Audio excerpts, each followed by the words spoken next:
Ever wondered how to find the steepness or slope of a curve at any single point?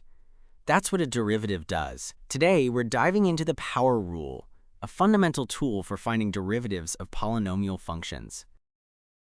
Let's start with our function. F of x equals 3x to the power of 6 minus 5x cubed plus 9x minus 4. The power rule is simple. If you have x raised to a power n, its derivative is n times x to the power of n minus 1. Let's break down our function into its individual terms. First, 3x to the power of 6. Applying the rule, multiply the exponent 6 by the coefficient 3, giving us 18. Then, subtract 1 from the exponent 6, leaving us with x to the power of 5. So the derivative of 3x to the 6th is 18x to the 5th. Next, minus 5x cubed. The exponent 3 times the coefficient minus 5 is minus 15. Subtract 1 from 3 and we get x squared.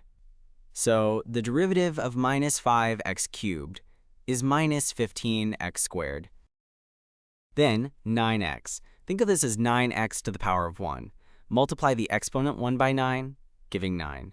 Subtract 1 from 1, leaving x to the power of 0, which is just 1. So the derivative of 9x is simply 9.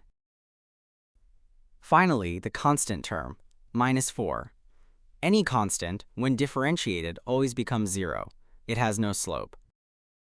Now, we combine all these derived terms. The derivative of our original function is 18x to the 5th minus 15x squared plus 9.